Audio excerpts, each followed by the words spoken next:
What's going on, guys? Welcome back to my channel and another video of my 2019 Indian Scout Bobber. Now I know I haven't been here in a long time. I haven't posted anything, I haven't posted any videos because I've been very busy with a lot of things. But the Bobber is alive. It's alive and well. It's kicking. And today I'm going to give you a quick 700 mile update on it, as well as talk about the pros and cons of owning the Bobber, which I'm sure you guys are wondering about. Because a lot of you guys, a lot of people who've seen this video or my previous video when I picked it up, you guys are loving it. So I'm gonna give you guys a quick update on that and just kind of talk about, what I like and don't like about the Bobber. And here she is. For the whole 2.5 months that I've had this bike, I haven't done a whole lot of modifications or anything like that. Like I said, I've been very busy with a lot of things, and so I haven't had a chance to mess with her too much. Aside from the slip-ons that I installed the last time in my last video, that's basically all I've done to it. For 2 months, I've put on about 700 miles, 733 miles on it, which is not bad. So you can tell that I haven't been riding as much, which I plan on doing once my schedule clears up a little more. But for now, she's been kept in the garage for the most part. So 700 miles on this bike. What can I say about it? All right, so in reality, 700 miles on a bike isn't all that much, but obviously it gives you a good idea of how the bike handles, how it rides, how it feels, and how it performs from the day you got it with 0 miles and now that you've got 700, 1500, 5000, or even 10,000 miles on it, right? Obviously, your experience with the bike changes, your opinion changes based on how much you ride it.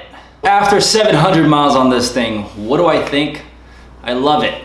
Okay, it's great. This bike, it performs so well. In my opinion, for its range and its size and this level of a cruiser, I think it could be the best one of its kind and its level. Obviously, you'll have bigger bikes out there that'll outperform it, but for its level and its size range, I think it's the best one in the market so far. I mean, don't get me wrong, I love the Harley 48s. I love the way they look. But performance-wise, you cannot go wrong with the Bobber. So for those who have been thinking about picking up the Bobber or a Scout 60, if you do choose to pick one up and take it home as your first bike, as your second bike, or as an addition to your toys in the garage, I really think you'd be very happy with it. Heck, you might even keep that and sell your other bikes because of how much you love it. And I'm not just saying that because I'm biased, but I truly love this bike.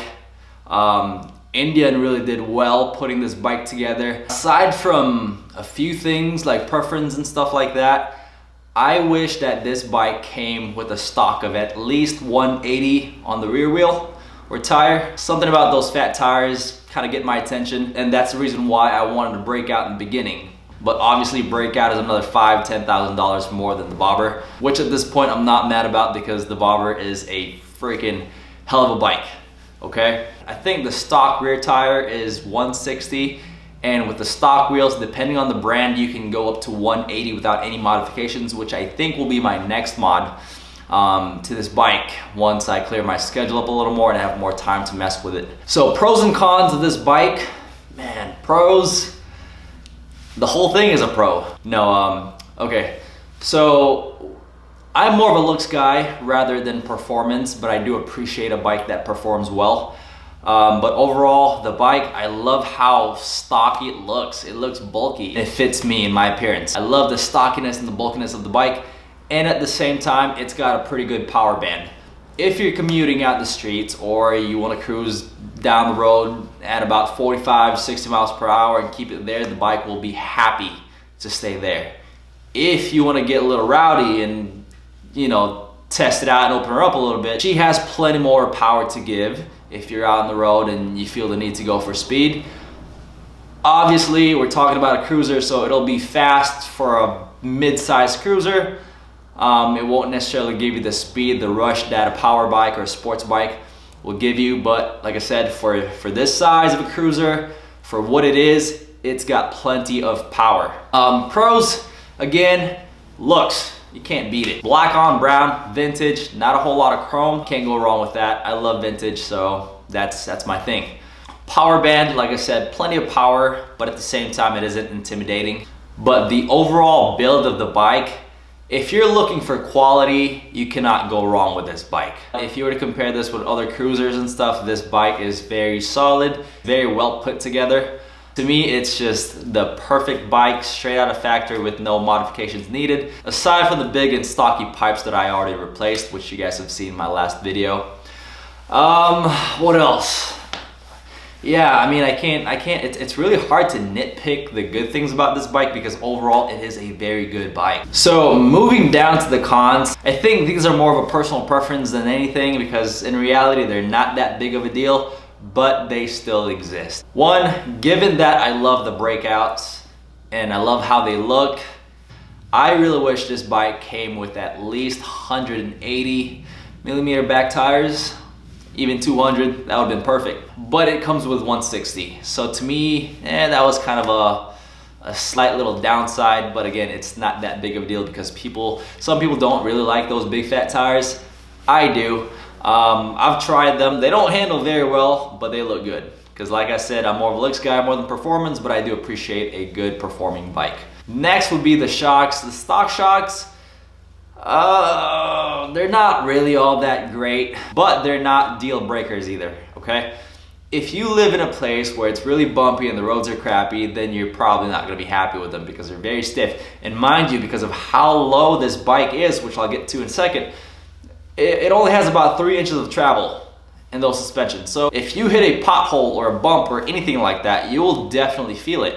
Luckily here in Vegas, we do have a lot of constructions. We have some roads that are kind of terrible, but for the most part where I live, the roads are okay, and you know, I'm not too worried about the shocks causing any type of discomfort for me, just because for the most part I travel in places that are a lot more smoother, and my travel is not very far. So if I do hit a pothole or you know happen to be in a place where the roads are crappy, then it doesn't last very long, or it's not that big of a deal for me. So that's the reason why I said the shocks, they could have been better, but they're okay.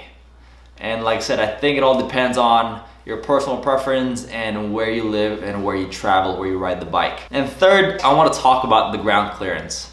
So I think when they created this bike, they wanted something that's low to the ground, stocky and bulky, which is what they came up with.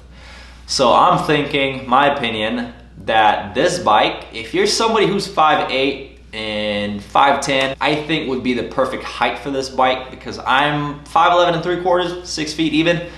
When I'm riding on the bike and I have my feet up on the pegs, forward controls, it feels comfortable, it feels nice, it feels really good.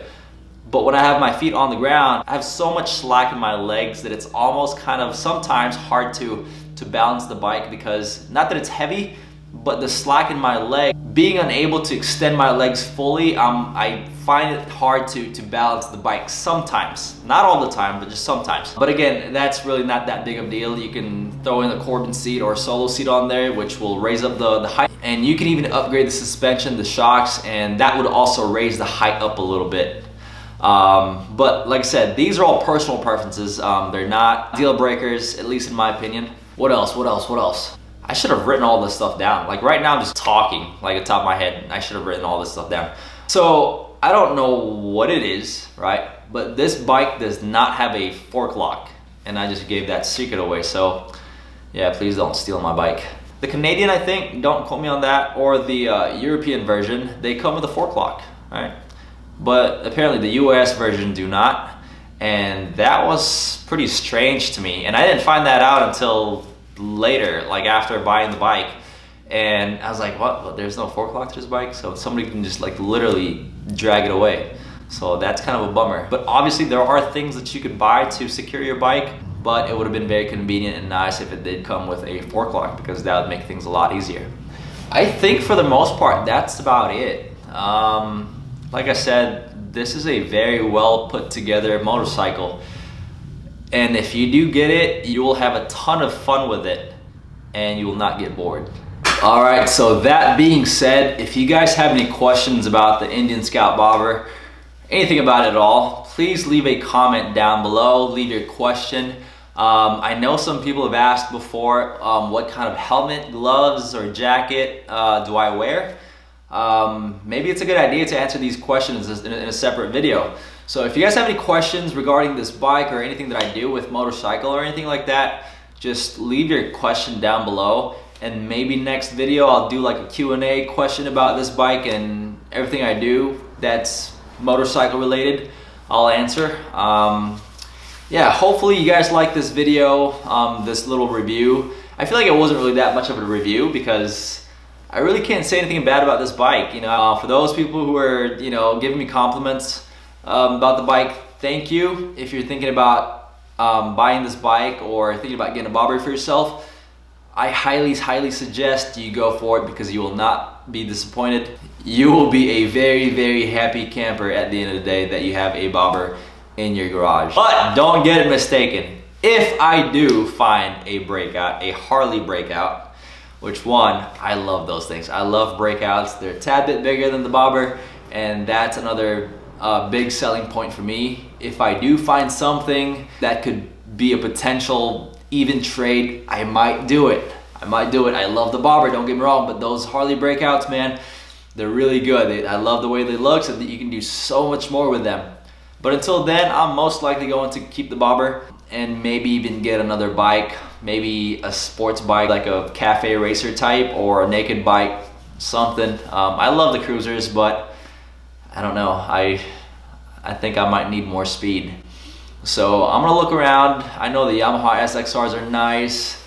The SV650s are nice. Even a CBR 600 is nice. So I'll look around and see what I can test ride, and if I do like it, I might pull the trigger and get another bike, we'll see. Or if it's worth the trade, then I'll trade my bobber, which I'm pretty sure it isn't, because most dealers are probably gonna try to rip me off and give me half of what I paid for this bike in order for me to trade something half of its value. So that just wouldn't be a very smart idea. But yeah, guys, if you guys like these videos, make sure you subscribe to the channel because I plan on having more videos of this bike, and if I do get another bike in the future, I'll do more videos of that too, whatever that bike may be. But yeah, I hope you like this video. Again, if you guys have any questions, just leave your question down below, leave a comment down below, and next video I'll come up with, like, you know, the top questions that I get asked a lot or I see on the comment section, and I'll answer them. But yeah, hope you guys have a great day. Subscribe to the channel, like this video, and leave your comments down below, and I'll see you guys next time.